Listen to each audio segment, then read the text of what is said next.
ஓம் குருவே துணை. அனைவருக்கும் வணக்கம். MGS அஸ்ட்ரோ டிவி பார்த்து கொண்டிருக்கும் ஜோதிட சொந்தங்களுக்கும் எங்கள் ஆசிரியர் திரு விஜயன் ஐயா அவர்களுக்கும் முதல்கண் வணக்கம். நம்ம ஆன்லைனில் ஒரு ஜாதகம் பார்த்தோம். அந்த ஜாதகம் வந்து பார்த்தீங்களா, திருமணம் தாமதத்துக்கு அப்படின்னு நம்ம கிரக நிலைகளோட நல்ல ஒரு விதிமுறையில் அமைஞ்சிச்சு. ஒவ்வொரு பதிவுமே மிகவும் சிறப்பாகவும் அற்புதமான விதிகளை வந்து ஆன்லைன் நம்ம MGSல சொல்லிக்கிட்டு வரோம். சுகர்நாடி விதிமுறையில் வந்து பார்த்திங்கன்னா இதுக்கு விதிமுறைகள் வந்து இவ்வளோ அழகாக பலன் சொல்கிறதுக்கு உதவியாக இருக்கும். அந்த ஜாதகம் நான் ஆன்லைனில் போட்டிருக்கேன் பாருங்கள், போர்டில் நீங்கள் ஒரு முறை வாசித்து காமிக்கிறேன். ஆண் ஜாதகம் ஈரோட்லேருந்து நம்மளுக்கு ஆன்லைனில் அனுப்பியிருந்தாங்க. 5/7/1974 9:45 AM. ஜன்ன காலத்துல சுக்கர தேசம் வந்து வருஷம் இல்ல, மாதம் 2 7 நாள். லக்கணம் சிம்ம லக்கணம். லக்கணத்துக்கு 4ல ராகு பகவான், 5ல சந்திரன், 7ல குரு பகவான், 10ல ரிஷபத்துல சுக்கரன் இருக்காரு, கேது இருக்காரு, 11ல சூரியன், புதன், சனி பகவான், 12ல செவ்வாய். இது ராசியில் உள்ள கிரகங்கள். அதை சுத்தி நவாம்சத்துல கிரகங்கள் போட்டுக்காங்க. நவாம்ச லக்னம் சிம்ம லக்னம். லக்னத்துல கேது பகவான் இருக்காரு. விருச்சிகத்துல சந்திரன், மகரத்துல புதன், செவ்வாய், கும்பத்துல சனி பகவான், ராகு பகவான், மீனத்துல சூரிய பகவான், மேஷத்துல குரு பகவான், மிதுனத்துல சுக்கரன். இது நவாம்சத்துல உள்ள கிரகம். ராசியில கிரகங்கள் சொல்லியாச்சு, நவாம்சத்துல கிரகங்கள் சொல்லியாச்சு. அவர் வயது, நடப்பு வயது 51 வயது நடக்குது. குரு திசையில சுக்கரன் புத்தி இவருக்கு நடக்குது.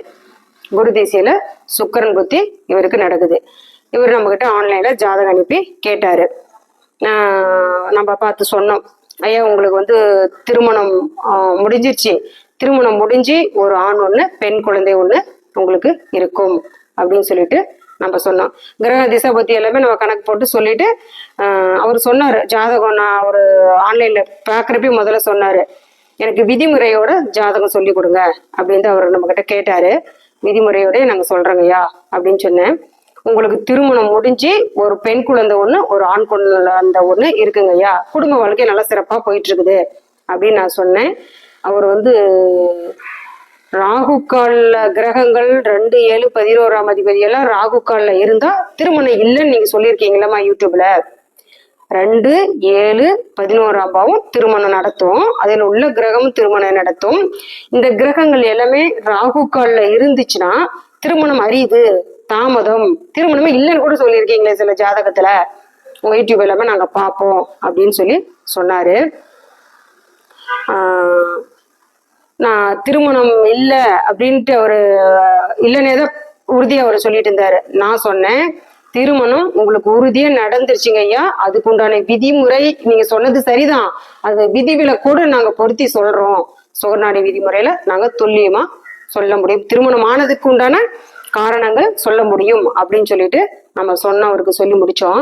அவர் அதுக்கப்புறம் கொஞ்ச நேரம் சிரிச்சுட்டு, ஆமாம்மா எனக்கு திருமணம் ஆயிடுச்சு, திருமணம் ஆகி ஒரு பொண்ணு ஒன்று, ஒரு ஆண் குழந்தை ஒன்று இருக்கு அப்படின்ட்டு அவர் ஒத்துக்கிட்டாரு. இது நம்ம அவருக்கு சொல்லி முடிச்சிட்டோம்.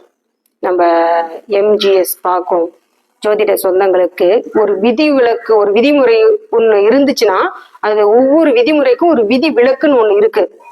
எங்களுக்கு சொல்லி கொடுத்த ஆசிரியர் வந்து பாத்தீங்களா, ஒரு கிரகம் உச்சம் பெற்றிருக்குதா, அந்த உச்சம் பெற்ற கிரகம் ஒரு பலனை கொடுக்கும். அது லக்னம் முதல் கொண்டு 12 பாவத்துக்கும் அது ஒரு ஒளி, ஒரு வளர்ச்சி, ஒரு மேன்மை, நன்மையை செய்யும் அப்படின்னு. அப்படியே இந்த கிரகம் உச்சம் பெற்றிருக்குதான்னு பாருங்க அப்படின்னு விதிவிலக்கோடு பார்த்து பழகுங்கன்னு எங்களுக்கு பயிற்சி கொடுத்துருக்கிறாரு. இவருக்கு நம்ம இந்த லக்னத்தை ஆய்வு செஞ்சுக்கலாம். சிம்ம லக்னம், 7ஆம் அதிபதி சனி பகவான். 7ஆம் அதிபதி சனி பகவான். சனி பகவான் 11ல சூரியனோட அஸ்தகம் தான், அதுல எந்த மாற்றமும் இல்லை. சரி, 7ஆம் அதிபதி அஸ்தகமானா திருமணம் இல்லை, தாமத திருமணம், நம்ம மாற்று திருமணம் நம்ம சொல்லி இருக்கிறோம்.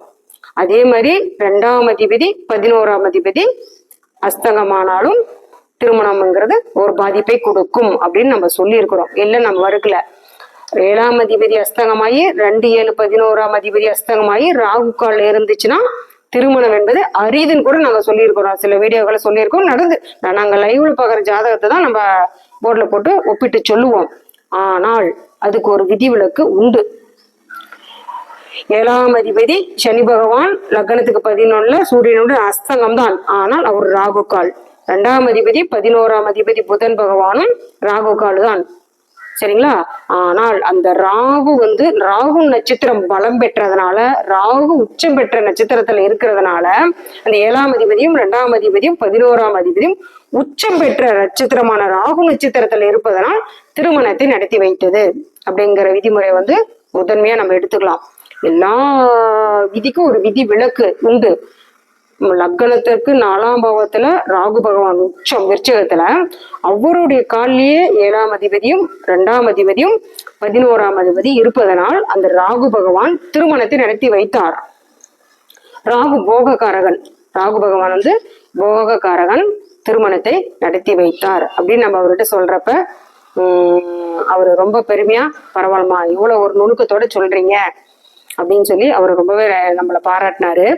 அதே மாதிரி 2, 7, 11ஆம் அதிபதி இருந்தாலும், 7ஆம் அதிபதி எப்படி இருந்தாலும் அந்த உச்சம் பெற்ற காலில் உச்சம் பெற்ற நட்சத்திரத்துல இருந்துச்சுன்னா கண்டிப்பா திருமணத்தை நடத்தி வைக்கும் அப்படிங்களாம். ஆனா இதுல ஒரு மாற்றமும் உண்டு. அவருக்கு திருமணம் வயது பாத்தீங்களா, திருமணம் நடக்கிறப்ப 38 வயது. அவரை காட்டிலும் அவர் மனைவிக்கு கூடுதல் 2 வயது. நம்ம ஜாதகம் பார்க்குறப்ப சொன்னோம், உங்களுக்கு மாறுபட்ட திருமணம், உங்களை விட வயதுல மூத்த கலத்திரம் ஒரு பின்னம் பெண்ணோட திருமணம் அமைஞ்சிருக்கும் ஐயா அப்படின்னு தான் நம்ம சொன்னோம். அவர் ஒத்துக்காத, நம்ம விதிவிலக்கு சொன்னதுக்கு அப்புறம் தான் ஒத்துக்கிட்டாரு.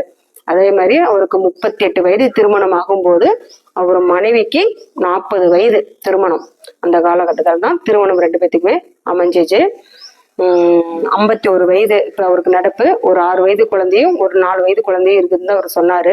இது மாதிரி ராகுடைய காலில் இருந்துச்சுன்னா மாற்று திருமணம், முறை தவறி திருமணம், வயதுக்கு மூத்த பெண் திருமணம், இனம் மதம் மொழி தாண்டி வேற மொழியில திருமணம் செஞ்சுக்குவாங்க. திருமணம் செஞ்சுட்டு அது சிறப்பா இருக்கும். ராகு உச்சம் பெற்றதுனால திருமணத்தை நடத்தி வைத்தார் அப்படின்னு நம்ம இந்த ஜாதகத்துல நம்ம எடுத்துக்கலாம். அதே மாதிரி பாத்தீங்கன்னா லக்னத்துக்கு 12ஆம் பாவத்துல செவ்வாய் நீசம். எங்களுடைய சகோதரத்தை பத்தி சொல்லுங்கம்மா அப்படின்னு சொல்லி அவர் கேட்டாரு. நம்ம 3ஆம் அதிபதி, நம்மளுக்கு லக்னத்துக்கு 3ஆம் அதிபதி சகோதரம், இளைய சகோதரம். 3ஆம் அதிபதி சுக்கிரன் 10ல நீசகேதுடன் இருக்கிறாரு. 1.